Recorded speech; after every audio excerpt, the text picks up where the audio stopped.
امام رضا علیہ السلام جن کا لقب ہے غریب الغربا، یہ غریب اردو والا غریب نہیں بلکہ غریب الوطن ہے، جو وطن سے بہت دور ہو۔ ہمارے تمام وہ امام جو مدینے سے دور ہیں وہ غریب الوطن ہیں، لیکن ان میں غریب الغربا امام رضا علیہ السلام ہے۔ پوچھا مولا آپ غریب الغربا کیوں ہیں؟ کہا میرے جد علی بن ابی طالب کے پاس جناب آدم و نوح ہیں، حسین کے پاس علی اکبر ہیں، عباس ہیں، قاسم ہیں، سب موجود ہیں۔ کہا میرے بابا کے پاس میرا بیٹا موجود ہوگا، امام موسیٰ کے پاس امام محمد تقی ہیں، امام علی نقی کے پاس امام حسن عسکری۔ کہا لیکن میرے پاس نہ میرا کوئی بھائی ہے نہ بہن ہے، میں بالکل تنہا ہوں، میں بالکل اکیلا ہوں، میرے پاس کوئی نہیں، میں غریب الغربا ہوں۔ جب دیبل خزائی نے مرثیہ لکھا نا سارے اہل بیت کا، تو امام سے کہا مولا میں نے مرثیہ لکھا ہے۔ امام نے کہا میں کچھ شعر اضافہ کر دوں؟ کہا مولا آپ میرے مرثیے میں شعر کا اضافہ کریں گے؟ کہا ہاں۔ کہا فرمائیے۔ کہا وَقَبْرٌ بِطُوسٍ يَا لَهَا مِن مُصِيبَةٍ، کہا ایک طوس میں قبر ہے جس کی مصائب بہت زیادہ ہیں۔ کہا مولا طوس میں کس کی قبر ہے؟ کہا یہ میری قبر بنے گی۔ کہا مولا آپ کی قبر طوس میں بنے گی؟ کہا ہاں۔ کہا مولا پھر آپ غریب الغربا کیوں ہیں؟ کہا کوئی میرے پاس نہیں ہوگا، میں بہت دیر تک تنہا رہوں گا، میری ساری بہنیں میرے بھائی راستے میں شہید کر دیے جائیں گے۔ آپ نے دیکھا بہنوں کو بھائیوں سے بڑی محبت ہوتی ہے۔ جناب زینب کبریٰ نے سنا نا کہ امام حسین کربلا جا رہے ہیں، کہ بھیا میں آپ کے ساتھ جاؤں گے۔ جب آئی نا جناب عبداللہ ابن جعفر طیار کے پاس، کہا عبداللہ میرا بھائی حسین کربلا جا رہا ہے، مجھے اجازت دے دو، میں جانا چاہتی ہوں۔ کہا زینب میں روکوں گا نہیں، لیکن میں بہت بیمار ہوں، مجھے تمہارے سہارے کی ضرورت ہے۔ تو جناب زینب نے ایک جملہ کہا عبداللہ اگر آپ روکیں گے نا تو میں کربلا نہیں جاؤں گی، میں رک جاؤں گی، لیکن عبداللہ یاد رکھیے گا میں بھائی کے بغیر زندہ نہیں رہ سکوں گی، میں مر جاؤں گی، میں حسین کے بغیر زندہ نہیں رہ سکتی، میں مر جاؤں گی۔ راوی کہتے ہیں سب علماء نے لکھا ہے کہ جناب زینب جو ہر روز امام حسین کو دیکھتی تھی، جب میدان کربلا سے بی بی چلی نا تو کہا کہ بھیا میں آپ کے لاشوں کو چھوڑ کے جا رہی ہوں، میں آپ کے بغیر جی نہیں سکوں گی۔ لیکن روایت کے الفاظ ہیں کہ بی بی نے ایک مرتبہ بھی کبھی سر اٹھا کے امام حسین کے سر کو نہیں دیکھا، جو نیزے پہ بلند تھا نا کبھی سر کو اٹھا کے دیکھتی نہیں تھی۔ جب کسی نے پوچھا آپ سر اٹھا کے دیکھتی کیوں نہیں ہیں آپ امام حسین کے بغیر زندہ نہیں نہ رہ سکتی، تو سر کو دیکھ لیا کریں۔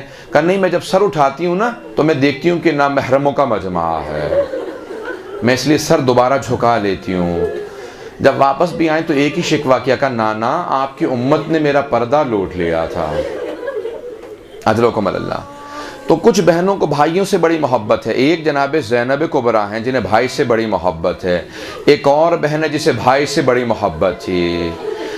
میں پیش کروں آپ کے سامنے الفاظ، میری بہنیں بیٹیاں بیٹھی ہیں، جملے کو میں پیش کرتا ہوں۔ سید نعمت اللہ جزائری نے انوار نعمانیہ میں لکھا کہ اس بہن نے خط لکھا میدان کربلا میں، اور قاصد سے کہا میرے بابا کو خط دے دینا، وہ عراق گئے ہیں۔ کہا علامت کیا ہے آپ کے بابا کی؟ کہا میرے بابا کے دائیں طرف میرے چچا عباس کھڑے ہوں گے، بائیں طرف میرا بھیا علی اکبر کھڑا ہوگا، کہا دونوں بہت خوبصورت ہیں، میرے بابا مسند پہ بیٹھے ہوں گے۔ میرے بابا سے صرف ایک جملہ کہنا، بابا اب میں بیمار نہیں، مجھے بلا لو۔ راوی کہتا ہے کہ میں سارے مسائل نہیں پڑھوں گا امام رضا کے، صرف 2 جملے پیش کروں گا۔ راوی کہتا ہے کہ جب وہ پہنچا نا، قاصد پہنچا، سید نعمت اللہ جزائری نے علامہ مجلسی کے داماد ہیں، بہت بڑے محدث ہیں، وہ کہتے ہیں کہ جب پہنچا نا قاصد ایک مرتبہ میدان کربلا میں تو جناب علی اکبر کا لاشا پڑا تھا۔ اس نے فوراً سوال کیا اس میدان میں حسین کس کا نام ہے؟ کہا وہ جو سامنے ایک لاش کے کنارے بیٹھا رو رہا ہے نا اس کا نام حسین ہے۔ وہ قریب آیا، کہا کہ آپ کی بیٹی نے خط لکھا ہے آپ کے نام۔ سید نعمت اللہ جزائری کہتے ہیں کہ امام حسین نے خط کو لیا، کچھ دیر تک روتے رہے، ایک مرتبہ اسی خط کو امام حضرت علی اکبر کے سینے پہ رکھا، جیسے خط کو رکھا نا تو لاشا تڑپنے لگا۔ امام حسین نے خط پڑھا، آج تک کوئی بتا نہیں سکا کہ خط میں لکھا کیا تھا۔ امام حسین نے کہا یہ میری بیٹی کو خط لوٹا دینا۔ کہا آج جواب کیا ہے؟ کہا یہ جو اس پہ خون لگا ہے نا یہی جواب ہے۔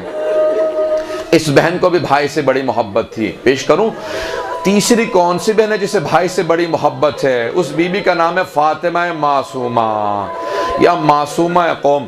جب امام رضا چلے گئے نا مدینے سے، اس بہن نے کہا اپنے سارے بھائیوں کو بلا، 18 بھائی تھے، ایک بھائی مشہد چلا گیا تھا، کہا اے میرے بھائیوں، مجھے میرا بھائی رضا بہت یاد آتا ہے، کوئی رات ایسی نہیں گزرتی جس میں اپنے بابا سے شکوہ نہ کروں، بابا میرا بھائی چلا گیا۔ میں باب الحوائج سے کہتی ہوں، اے میرے بابا موسیٰ کاظم، میرا بھائی رضا بھی چلا گیا، بابا میں ہر عید پہ آپ کو یاد کیا کرتی تھی، بابا اب تو میرا بھائی بھی چلا گیا۔ سب بھائیوں سے رو کے کہا مجھے میرے بھائی رضا سے ملا دو۔ سارے بھائی تیار ہوئے، کہا آؤ بہن ہم آپ کو مشہد لے چلتے ہیں، خراسان لے چلتے ہیں۔ کچھ بہنیں کہنے لگی نہیں بی بی ہم بھی آپ کے ساتھ چلیں گے۔ ساری بہنیں تیار ہوئیں، ایک مرتبہ یہ مرو کے مقام پہ پہنچے، مامون کی طرف سے فوج بھیجی گئی، بی بی کے سارے بھائیوں کو شہید کر دیا گیا، کچھ بہنیں بھی شہید ہو گئیں، چند بہنیں باقی رہیں، ایک کنیز خادمہ ساتھ میں تھی۔ جب یہ چند بیویاں بچ گئیں نا تو ایک قوم مقدس سے آدمی آیا تھا، کہا یہ بیویاں کون ہیں؟ کہا یہ امام موسیٰ کاظم کی بیٹیاں ہیں۔ کہا یہ کیوں آئی ہیں؟ کہا ان کا بھائی خراسان میں ہے۔ اب وہ سمجھ گیا کہ مولا کی تو شہادت ہو چکی ہے، کہا کہ یہاں قریب میں قم ہے، بی بی سے کہو میں بی بی کو قم لے جاتا ہوں۔ ایک مرتبہ جب وہ چلنے لگے نا تو اس نے پوچھا، اس کنیز سے پوچھا، کہا کیا بات ہے جہاں یہ بیویاں پاؤں رکھتی ہیں یہ زمین سرخ کیوں ہو جاتی ہے؟ کہا میری بیوی کی اونٹنی کو مار دیا گیا، نالین ٹوٹ گئے ہیں، پاؤں بہت زخمی ہیں، پتھروں پہ چل چل کے میری بیوی کے پاؤں زخمی ہو گئے ہیں، جہاں بیوی پاؤں رکھتی ہیں زمین سرخ اس لیے ہو جاتی ہے کہ پاؤں سے خون بہ رہا ہے۔ اس نے بیوی کو قم کے باہر روکا، کہا قم والو یہ سارے حجاب اتار دو، کالے پرچم اتار دو۔ کہا کیوں؟ کہا کہ امام رضا کی بہن پردیس میں آئی ہے، مدینے سے چلتی ہوئی آئی ہے، بہن کو پردیس میں بھائی کی شہادت کی خبر نہ دینا۔ قوم والوں نے سارے سیاہ پرچم اتار دیے۔ آج بھی بی بی کے حرم کے قریب جب جائیں گے نا، ایک گھر ہے اسے بیت النور کہا جاتا ہے، وہاں بی بی اپنی عبادت کر رہی تھی محراب میں، اچانک بی بی کے کانوں میں آواز گئی، کوئی خاتون کہہ رہی تھی ہائے مولا رضا مارا گیا، ہائے مولا کو زہر دے دیا گیا۔ بی بی نے اپنے خادمہ کو آواز دی، کہا ذرا جا کے اس خاتون کو بلا کے لا، یہ بار بار کیوں کہہ رہی ہے میرا مولا رضا مارا گیا؟ بی بی نے بلایا کہ کس مولا رضا کی بات کر رہی ہو؟ اس خاتون نے کہا بی بی آپ کیسی شیعہ، آپ کو نہیں معلوم ہمارے 8ویں امام کو زہر دے دیا گیا۔ ایک مرتبہ جناب معصومہ قم زمین پہ گر گئی، کہا بھیا میرا انتظار نہیں کیا، میں قم سے چل کے آئی تھی، میں بڑی تمنا سے حسرت سے آئی تھی، میں اپنے بھائی سے ملوں گی، میرا بھائی مجھے پیار کرے گا۔ اجرکم اللہ، بس میں 2 جملے پیش کروں گا، مجھے معاف کیجئے گا اگر میں سخت جملے پڑھ دوں۔ وہاں امام رضا مشہد میں تڑپ رہے تھے، کہا خواجہ ابا سل سے، کہا خواجہ تم مجھے غسل و کفن نہ دینا۔ کہا مولا کون غسل و کفن دے گا؟ کہا میرا بیٹا محمد تقی مدینے سے آئے گا، جب وہ آئے گا نا اسے ایک جملہ کہنا، آپ کے بابا نے بڑا شدت سے انتظار کیا، وہ چاہتے تھے ان کا جب دم نکلے ان کا سر آپ کے زانوں پہ ہو، ہر باپ کی حسرت ہوتی ہے میں اپنے بیٹے کے دامن پہ دم دوں۔ غریب الغرباء امام رضا، ایک مرتبہ امام نے کہا کہ مجھے زہر دے دیا گیا، جب تسبیح کی آواز بند ہو جائے سمجھ لینا میری شہادت ہو گئی۔ اتنے میں تسبیح کی آواز بند ہوئی، خواجہ ابا سلط بھی رو رہے تھے، دیکھا کہ اچانک کوئی جوان حجرے میں آیا، کہا آپ کون ہیں؟ میں نے سارے دروازے بند کر رکھے ہیں، آپ اندر کیسے آ گئے؟ کہا کہ اے خواجہ ابا سلط، وہ خدا جو مجھے مدینے سے خراسان لا سکتا ہے وہ مجھے گھر میں بھی لا سکتا ہے۔ کہا آپ کون ہیں؟ کہا میں محمد تقی اپنے بابا کو غسل دینے آیا ہوں۔ امام محمد تقی حجرے میں گئے، کہا کہ مولا میں پانی لاؤں کا؟ نہیں، حوض کوثر سے پانی آئے گا، جنت سے حنوط کا کافور آئے گا، میرے بابا کے لیے جنت سے کپڑا آئے گا۔ خواجہ ہٹ جاؤ، معصوم کو صرف معصوم غسل دے سکتا ہے۔ لیکن ایک مرتبہ امام تڑپ کے رونے لگے، کہا ہائے میرے جد حسین، آپ کا لاشا تپتی ریت پہ پڑا رہا، 3 دن تک بے گور و کفن۔ ایک بیٹی بار بار رو کے کہتی تھی او مسلمانوں یہ تمہارے نبی کے بیٹے نواسے کا جنازہ ہے، کوئی میرے بابا کو دفنا دو، میرے بابا کا لاشا تپتی ریت پہ پڑا ہے۔ اجرکم اللہ۔ آخر جملے کی میں زحمت دوں گا، جب 13 محرم کو امام سجاد آئے نا، وہاں سارے بنی اسد کے مرد کھڑے تھے، ان کی خواتین نے کہا تھا جب ہم پانی بھرنے گئے ہمیں کسی بی بی کے رونے کی آواز آ رہی تھی، اور مسلمانوں میں تمہارے نبی کی نہ بیٹی ہوں، میں نے چکیاں پیس کے پالا تھا۔ اجرکم اللہ۔ بس بھی 40 کے ایام میں امام سجاد پہنچے، جب پہنچ گئے 13 محرم کو تو ایک مرتبہ سارے بنی اسد پوچھنے لگے، کہا کہ آپ کون ہیں؟ کہا میں لاشیں دفنانے آیا ہوں۔ کہا سارے لاشوں کے سر قلم کر لیے گئے، ہمیں معلوم نہیں کون سا لاشا کس کا ہے۔ کہا میں بتاتا جاتا ہوں، تم دفناتے جاؤ۔ کہا قیدی یہ لاشا کس کا؟ یہ حبیب ابن مظاہر کا لاشا ہے۔ کہا یہ لاشا کس کا؟ کہا یہ میرے بھیا علی اکبر کا لاشا ہے۔ کہا قیدی ایک لاشا فرات کے کنارے پڑا ہے، کہ وہ میرے چچا عباس کا لاشا ہے، اسے وہیں دفنا دو۔ پھر کہا اے بنی اسد کے مردوں سب دور چلے جاؤ، میں اپنے بابا کو خود دفناؤں گا۔ کہا کیسے دفنائیں گے؟ کہا مجھے ایک چٹائی لا دو۔ ایک مرتبہ چٹائی کو امام نے زمین پہ بچھایا، ایک مرتبہ لاشے کو اسی چٹائی پہ رکھا۔ کہا سب ہٹ جاؤ۔ کہا آپ کیا کر رہے ہیں؟ کہ جب میرے بابا کے سینے پہ گھوڑوں کو دوڑایا گیا، لاشے کے اعضاء جدا ہو گئے، میں اپنے بابا کے اعضاء کو جمع کروں گا، اس چٹائی پہ رکھوں گا۔ جب سارے اعضاء جمع کر لیے، امام نے آواز دی، اے میرے جد رسول خدا، اے میرے دادا علی مرتضیٰ، اے میرے چچا حسن مجتبیٰ، میری مدد کرے، میں لاشیں دفناؤں۔ الا لعنت اللہ علی القوم الظالمین۔ وَسَيَعْلَمُ الَّذِينَ ظَلَمُوا أَيَّ مُنقَلِبٍ يَنقَلِبُونَ۔ میں معذرت چاہوں گا، میں نے سخت جملے کہے ہیں، لیکن میں ایک واسطہ دے کے دعا کروں گا، سب ہاتھوں کو بلند کر کے صرف ایک دعا کا جملہ۔ پروردگارا، واسطہ اس لحظے کا۔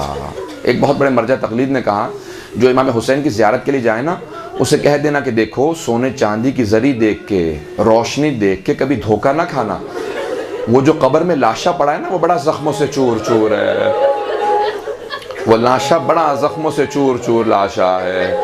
امام سجاد نے سارے اعضاء کو جمع کیا، چٹائی پہ رکھا، پھر اس کے بعد کہا اے مردو دور ہٹ جاؤ، میں خود دفناؤں گا۔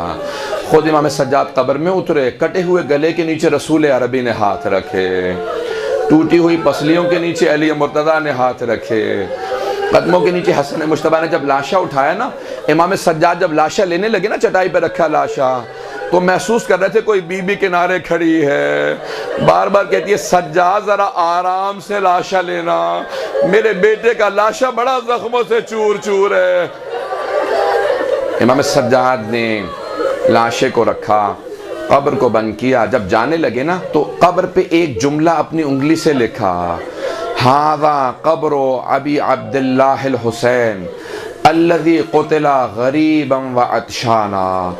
یہ ابا عبداللہ الحسین کی قبر ہے جسے غربت کے عالم میں پیاسا ذبح کر دیا گیا۔ پروردگارا، واسطہ اس لاشے کا، ہمیں امام زمانہ کا ظہور دیکھنا نصیب فرما۔ پروردگارا، 40 کے ایام ہیں، پروردگارا انہی ایام میں بیویاں واپس آئی تھی نا، شام سے چلی تھی۔ بس بھئی آپ لوگ تو رونے کے بعد ابھی چپ ہو گئے نا، جب بی بی شام میں پہنچی نا تو جناب زینب بلند آواز سے رو رہی تھی، بار بار آواز ہے کہ ایک جملہ کہتی تھی، بھیا جب میں آپ سے ملنے آتی تھی آپ کھڑے ہو کے میرا استقبال کرتے تھے، بھیا میں بہت تھک کے آئی ہوں، میرے پاؤں بڑے زخمی ہیں، بھیا سب کچھ لٹ گیا، اب کچھ باقی نہیں رہا، مجھے سینے سے لگا لو۔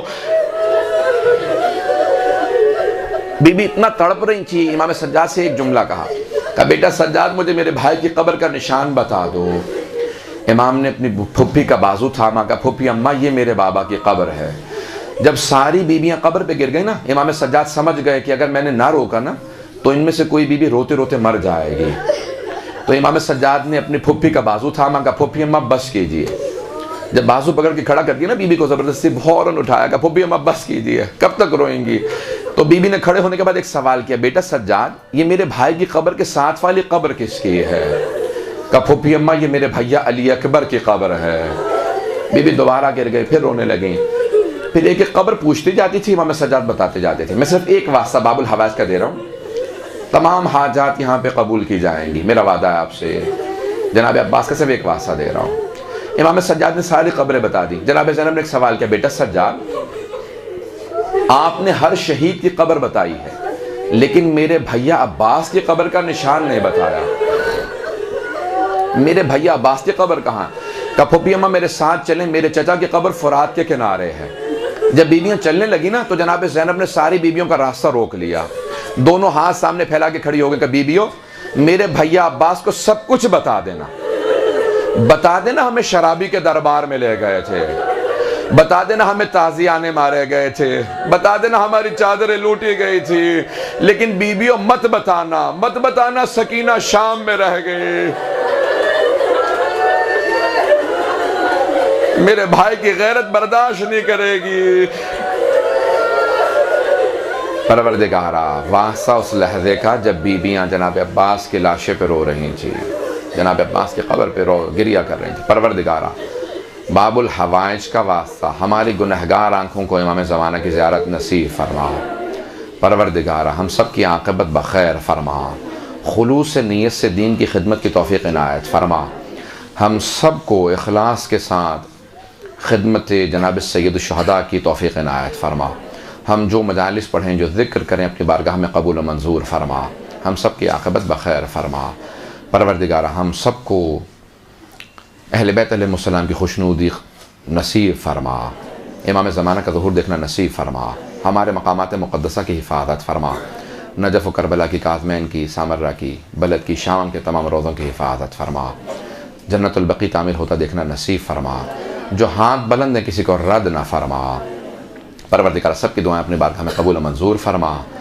پروردگار ہم سب کو زندگی میں امام حسین کی زیارت نصیب فرما، آخرت میں امام حسین کی شفاعت نصیب فرما. پروردگار ہم سب کو تمام اہل بیت علیہ السلام کی زیارت نصیب فرما. ربنا تقبل منا انك انت السميع العليم بحق محمد وآله الطيبين الطاهرين المعصومين برحمتك يا ارحم الراحمين وصلى الله على محمد وآله الطاهرين.